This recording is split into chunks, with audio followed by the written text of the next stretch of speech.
Salam dəyərli izləyicilər, hər vaxtınız xeyir. Bu dəfə xalq artisti, professor, Azərbaycan Milli Konservatoriyasının sabiq rektoru Siyavuş Kərimi ilə həmsöhbət olacağıq. Siyavuş müəllim, xoş gördük. Necəsiz, necə hiss edirsiniz özünüzü? Təşəkkür edirəm, yaxşı olasınız. Çox yaxşı. Həmişə yaxşı olun. Siyavuş müəllim, müsahibələrinizin birində Milli Konservatoriyanı məbədiniz adlandırmışdınız. 23 ildir çalışdığınız o məbəddən ayrılanda da necə kədərləndiyinizi, kövrəldiyinizi aydın şəkildə görmək mümkündür. İndi oradan ayrı qalmaq sizə çətin deyil. Əvvəla salam, xoş gördük, çox sağ olun.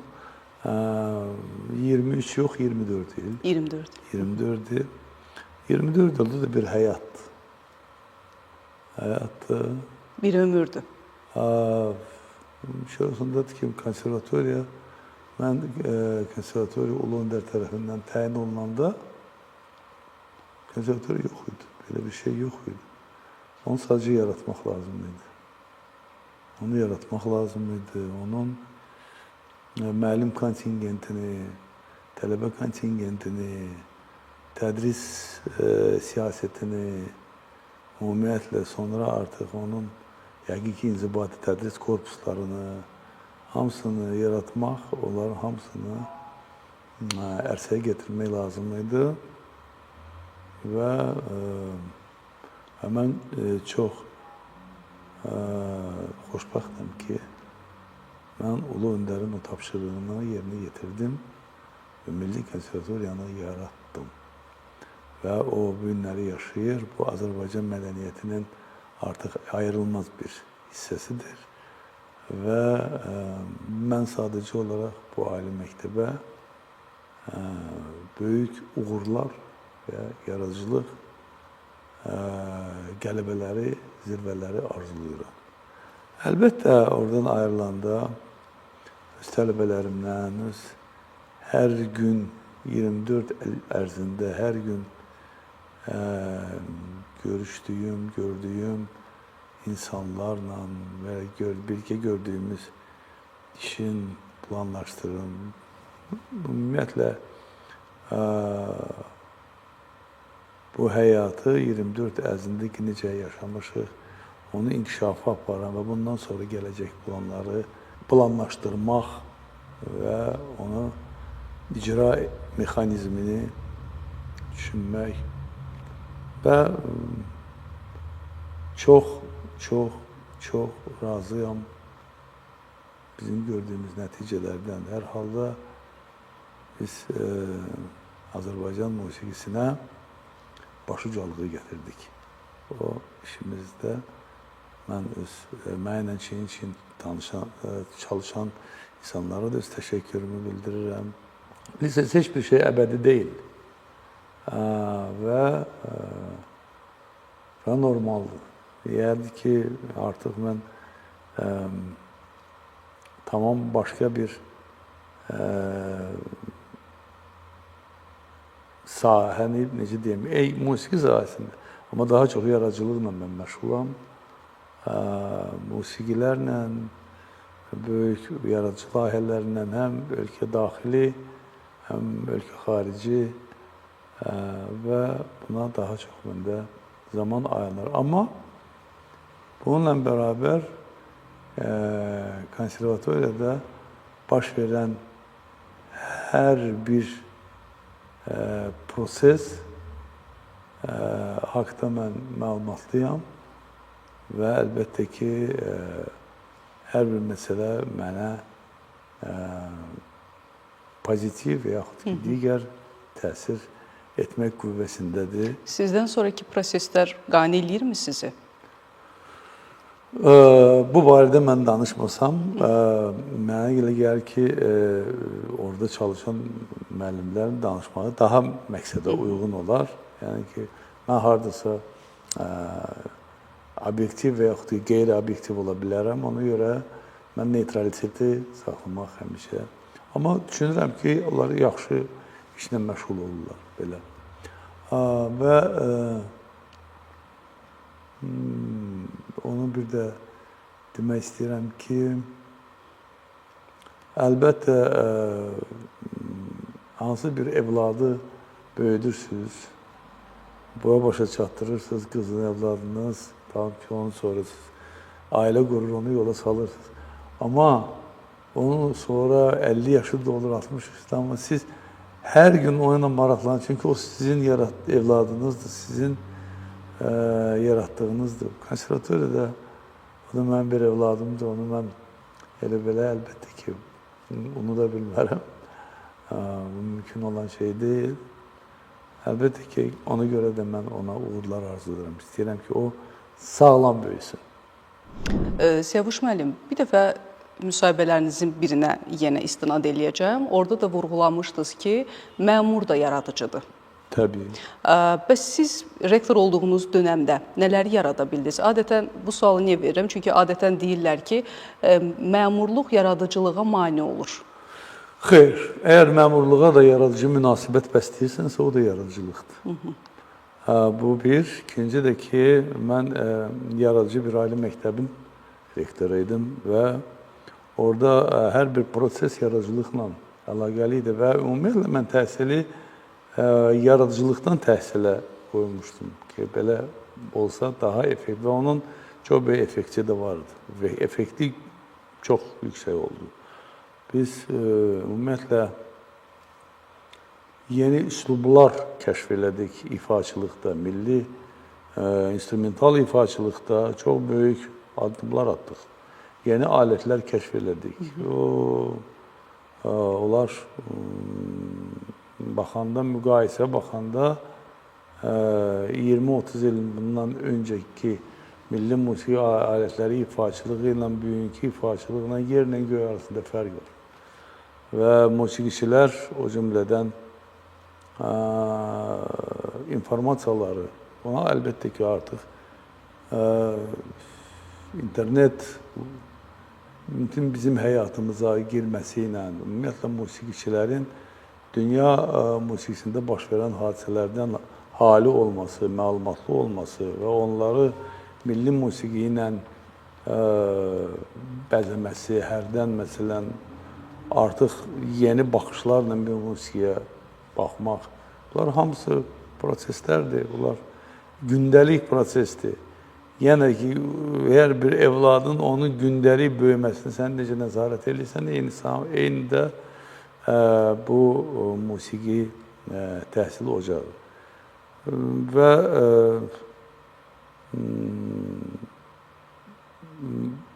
yaradıcılığa gələndə mən sakit durmurdum, belə tək kabinetdə sənədlərə qol çəkmək deyil idi. Mən eləcə də notlar da yazırdım və mən opera yazdım, mən bədii filmlərə musiqilər yazdım, mən kifayət qədər çoxlu teatr tamaşalarına, yeni mahnılara imza atdım. Bu yaradıcılıq dayanmırdı. O da öz yerində. Yəni, necə ola bilər? Ancaq gəlib sənətlərə qon çəkməkdən həyat bitmir. Ona görə hər şey davam edirdi. Sabiq olmaq necə hissdir? Bilirsiniz, indi əlbəttə ki, ömür boyu işdə olan adamın birdən-birə evdə oturmağı əlbəttə ki, biraz darıxdırıcı gəlir. Amma buna baxmayaraq, təkliflər çoxdur və bu barədə biz fikirləşirik. Xaricdən, Türkiyədən çox təkliflər gəlir, ərəb ölkələrindən təkliflər var. Biz bu yaxınlarda sizi başqa bir vəzifədə görə bilərikmi? Onu mən həll eləmirəm. Amma hər halda təklifləri də mən hələ ki, dedim ki, düşünməliyəm, fikirləşməliyəm. İndi yəqin ki, üzü yaya gedir, yəqin ki, əgər təklifi qəbul edirəmsə, yəqin yeni tədris ili ilə əlaqəli nəsə baş verə bilər. O cümlədən oğlum mənim Amerikada yaşayır, o da məni dəvət edir ki, bəs atıb bəstədə biraz dincəlməyin lazım, bəlkə sən gəl burada fəaliyyət göstərəsən. Hələ bilmirəm, görək, amma artıq bu barədə düşünməyə başlamışam. Siyavuş müəllim, yəni hər birimizə məlumdur ki, siz uzun illər rektor vəzifəsində çalışmısınız. Həmin dönəmdə sizin belə desək, qabağınıza yüyürənlər indi sizi görəndə necə salamlaşırlar, necə görüşürlər? Bu barədə danışmaq istəmirəm. İstəmirəm bu barədə danışmaq. Dəyişiklik mi var? Ona görə mən istəmirəm danışmaq. Ona görə istəmirəm. Ona görə ümumiyyətlə hesab edirəm ki, maraqlı perspektivlərdən danışmaq lazımdır. Amma sizin dediyiniz söhbətlər, ola bilirsiniz, o qədər bizim yazımıza gəlir ki, Ulu Öndər Azərbaycanda nə qədər işlər gördü və sonra gedəndə və onun nə qədər kömək elədiyi vəzifəyə gətirdiyi insanlar necə Ulu Öndərə münasibətdə dəyişikliklər görürdük bunlar hamısı. Və tək bunda yox, amma çox belə hadisələr çox olur. Ona görə mən belə şeylərə fikir vermirəm və sadəcə səviyyə başqa olmalıdır. 1970-ci illərdən estrada ifaçılıq sənətinin inkişafında siz yaxından iştirak eləmişsiniz. Və bugün Azərbaycan musiqisində siz hansı problemləri görürsünüz? Bugün Azərbaycan musiqisində problemlər əlbəttə ki, Azərbaycan musiqisində ümumiyyətlə problem yoxdur. Gəlin bunu belə danışaq. Problem mən hesab edirəm ki, cəmiyyətin musiqi tərbiyəsindədir. Bax, biz gözəl cəmiyyət istəyirik. Amma bunun üçün biz ona nə veririk? Nə tökərsən aşına, o da çıxacaq qarşıda. Bax, bizim günləri sosial şəbəkələr, daha çox telefonlar, televiziyalar. Gəlin bundan başlayaq ki, hər kəs özünün öz zövqünə uyğun mədəniyyəti sevir. Birinin xoşuna al gəlir, başqasının xoşuna şal gəlir. Biri belə musiqi xoşdur, biri belə musiqi xoşdur. Yəni, heç kəsə demək lazım deyil ki, sən bunu qulaq asmalısan, buna yox. Elədir, zövqlər müqayisə edilməz. Əlbəttə ki. Amma ümumiyyətlə, musiqi tərbiyə sistemi bütün informasiya məkanlarında işləməlidir. Azərbaycan musiqi mədəniyyəti dünyanın ən gözəl musiqi mədəniyyətlərindən biridir. Və bu günləri özümüz görürük ki, Azərbaycan musiqisinə nə qədər təcavüzlər var. Azərbaycan musiqisini müdafiə etmək lazımdır, Azərbaycan musiqisini təbliğ etmək lazımdır, Azərbaycan musiqisini dünyaya yaymaq imkanları, onun üçün gözəl musiqiçilər olmalıdır, hansı musiqiləri təbliğ etmək lazımdır. Bu günləri ümumiyyətlə belə götürəndə, bəzi bizim bəstəkarlar deyir ki, bax, süni intellekt gəldi, biz artıq lazım deyilik. Bizim sahəmiz artıq əlimizdən alacaq. Yox. Mən hesab edirəm, bu qorxaqlıqdır. Nə olsun gəldi? Süni intellekt heç bir zaman sənin ürəyindən, içindən, ruhundan gələn o musiqinin ruhunu verə bilməz. Yeri gəlmişkən sizin bu fikirlər barədə bu yaxınlarda Cavan Şirquliyev və Eldar Mansurov bu fikri müdafiə eləmişdilər. Hər kəsin öz fikri var, yəqin ki. Mən hesab edirəm ki, süni intellekt bu texnologiyanın inkişafıdır və onunla bəlkə də ola bilsin peşəkarlar yox, sadəcə qeyri-peşəkarlar, diletantlar məşğul ola bilər. Baxmayaraq ki, biz onların zəmanəsində yaşayırıq o diletantları. Və yəni, peşəkar bəstəkarların qorxmağına ehtiyac yoxdur. Bilirsiniz, mən bayaqları sizə dedim ki, heç bir musiqi savadı olmayan, heç notu bilməyən, heç bəstəkarların adını tanımayan, bilməyən, amma musiqi zövqü olan Amma IT-ni çox gözəl bilən elə bir insan bu süni intellektin elə bir musiqiləri yarada bilər ki, peşəkar bəstəkar onu yarada bilməz. O elə şey ola bilər. Amma o intellekt, o ruhu, o bəstəkar ki, oturur, əlində qələm, oturur. Yəqin ki, hər bir notu onu yaşayır. Onu o texnologiya yaşaya bilməyəcək.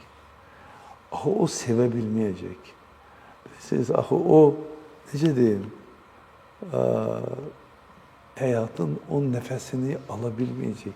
O axı nəfəs almır. O hava bilmir nədir. Onun ruhu yoxdur. Necə?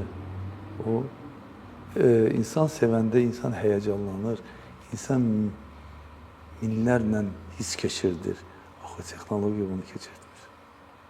O sevginin nəticəsi olaraq sən nəsə yaradırsan, nəsə düşünürsən. İnsan sevəndə, aşiq olanda daha çox hansı hissləri keçirir? Biz başqa təməyə keçdik.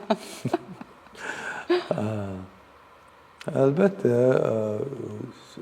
sevgi çox ülvi hisslərdir. O, yəqin ki, o hissləri ifadə etmək üçün mənim aləmimdə hələ o sözlər yoxdur. Kəlmə yox. O yaranmıyor. Düzdür, şairlər yazır, gözəl sözlər yazırlar. Amma mənə elə gəlir ki, o sözlərdə qat-qat güclü ifadələr var. Sözlərin fövqündə də. Var və onu ancaq biz hiss eləyə bilirik, yaşaya bilirik, biz onu deyə bilmirik. Necə ki, musiqi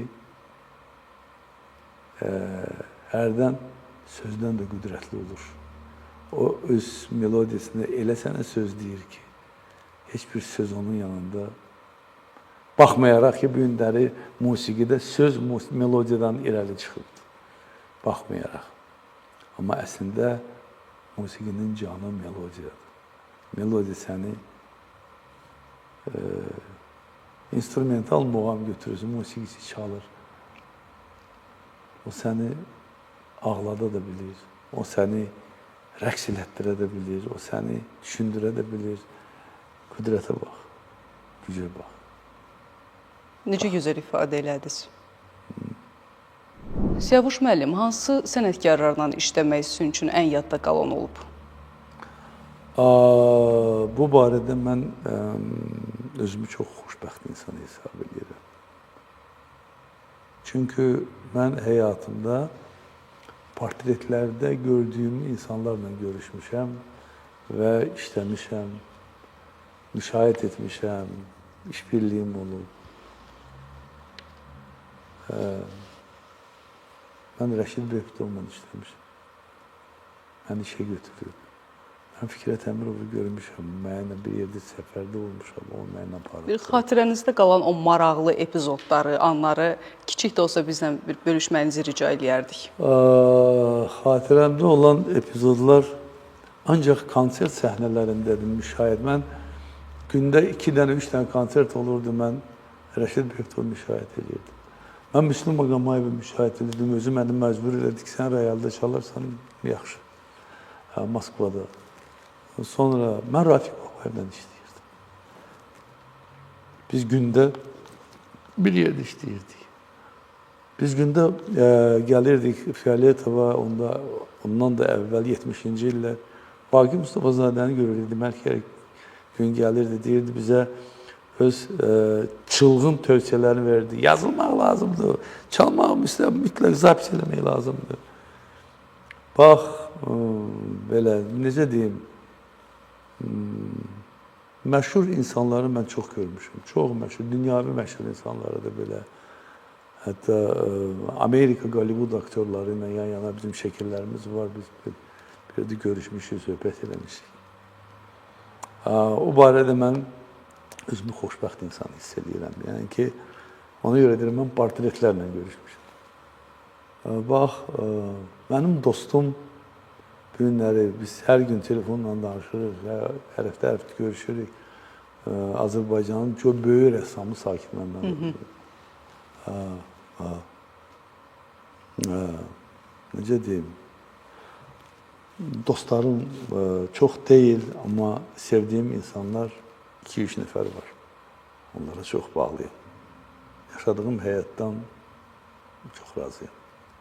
Az öncə söhbətiniz zamanı Azərbaycan musiqisinin bugünü haqqında danışdınız. Bəs maraqlıdır, Azərbaycan Milli Konservatoriyasında təhsil alan gənclərin səviyyəsi sizi qane eləyirmi? Belə desək, Azərbaycan musiqisinin gələcəyi əmin əllərdədirmi? Tamamilə mən sizlə razıyam. Azərbaycan, ümumiyyətlə bizim çox istedadlı gənclərimiz var. Çox. Konservatoriyada çox gənclər vardı. Ümumiyyətlə, mən gənclərlə dostluq edirdim hər zaman. Yəni, onlar mənim otağımı istədikləri vaxtı gələ bilərdilər. Hətta biz bir yerdə oturub hansı musiqini bir yerdə işləyə bilərdik. Bu da yəqin ki, mənim və tələbələr arasındakı olan o səddi yığışdırırdı, götürürdü və bizdə çox etibarlı və çox səmimi münasibətlər yaranmışdı. Elə ona görə də siz vidalaşanda onlar o cür kövrəlmişdilər. Ola bilər, yəqin ki. Bizim hər şey orada bizdə yaradıcılığa bağlı. Mən sizə deyim ki, çox tələbələr çox istedadlıdırlar. Və mən əminəm ki, Azərbaycan musiqisi əmin əllərdədir. O istedadlı gənclərin, gələcəyin peşəkarlarının əlindədir. Amma təəssüf ki, tez-tez həmin tələbələrin iş tapmaqda çətinlik çəkdiklərini eşidirik. Yox, o böyük problemdir o. Mən neçə dəfə onda Təhsil Nazirliyi nazirinin qarşısında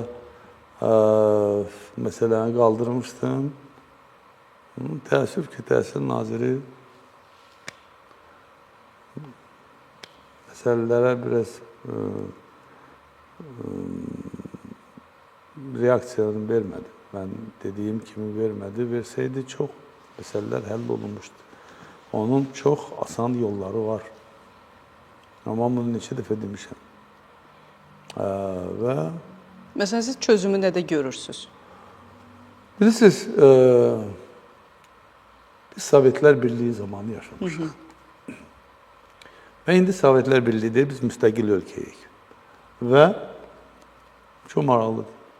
Sovetlər Birliyində nə var idi, deməli, hamısı pisdir. Niyə? Orada olan yaxşı şeyləri biz niyə bu günlər burada tətbiq eləmirik? Bax, mən həmişə deyirdim ki, tələbələri taranda, instruktoranda mütləq onları təyinat sistemi ilə işə göndərmək lazımdır. Və 2 illik sonra gəlib diplomunu alsınlar. Bəyəm bizdə, bölgələrdə bu müəllimlərə tələbat yoxdur. Kifayət qədər var və həddindən çox. Nə qədər müraciət edirlər. Bölgələrdən ki, bizdə müəllim bu ixtisas ilə müəllim çatışmır, bu ixtisas ilə müəllim çatışmır. Və onlar heç bir, onlar konservatoriyanı qurtarırdılar. Və sonra mən onu görürdüm, deyirəm, necəsən, harada? Deyir, müəllim telefon mağazində telefon satır. Yaxud ki, profilaktoriyada işləyirəm, yaxud ki, hansı restoranda ofisiant işləyir. Bilirsiniz, dövlət ona vəsait sərf eləyib, ixtisasçı yaradıb və onun düyünləri biz aldığı təhsilə görə işini görmürük. Onun vəzifəsini icra etməyə bir şərait yaratmırıq. Əlbəttə ki, bu... Belə olan halda o həmin gənclər də yaradıcılıqdan uzaq düşürlər. Onlar, əlbəttə, onlar həyatdan inciyirlər. Onlar, bilirsiniz, bizim dövlət rəhbərimiz Azərbaycan üçün hər şeyi eləyir. Biz görürük və o ilə qürurlanır. Amma çoxları buna elə bilirlər, hər şeyi bağlayırlar dövlətə. Ki, bəs, bizim işimiz yoxdur filan. Bunu eləyən kimdir? Məmurlardır da. Siz prezidentə kömək eləyin də. Kömək eləmək əvəzinə hər şeyi batırırsınız. Bax, belə şeylər var. Bunlar adamı vallahi incidir, vallahi sındırır. Ona görə o gənclərə kömək lazımdır, onlara dəstək durmaq lazımdır. Onlar Azərbaycanın gələcəyidir. Nə narsız? Sən ona təhsil vermirsən. Sən necə dayanıb biganə baxırsan? Durub deyirlər ki, sizdə toylar var, qutardı, getdi də. Yox, təfəkkürə baxıyor. Yəni, toyla sən, hər adamı toya götürməzlər. Onu bacarmaq lazımdır. Onu toya aparmaq da o bir bacarıqdır. Üstəlik, hər kəsə toya getmir. Hər kəs də toya getmir. 100 minlərin insində nə qədər baxın, görün, işsiz adamlar qalır. Onları da haqqda düşünmək lazımdır. Mənə bu arada çoxları müraciət edirdilər. İndi ümid eləyirik ki, hər şey ümidə bağlıdır ki, hər şey yaxşı olacaq. Siyavuş müəllim, Azərbaycan tərbiyəsinə görə Allahdan sonra valideynlər gəlir, onlara peyğəmbər kimi baxılır demişsiniz. Amma gəlin etiraf eləyək ki, indiki zaman üçün bu bir qədər çətin məsələdir. Bəs siz necə öz övladlarınızdan razısınızmı? Bilirsiniz, yenə də deyirəm, hər şey ailədən asılıdır. Hər şey ailədən. Mən, məsələn, valideynimlə mənim olan zamanı atamın huzurunda heç zaman mən uzanmamışım. Yəni ki, əgər mən uzanıb dincəlirsəm, birdən ev atam gəldi, mən sadə ayaqda durar. Yəni ki, olmazdı.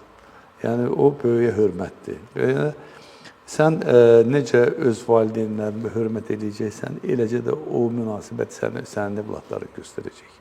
Və bunlar hamısı genetik olaraq davam edir. Buna görə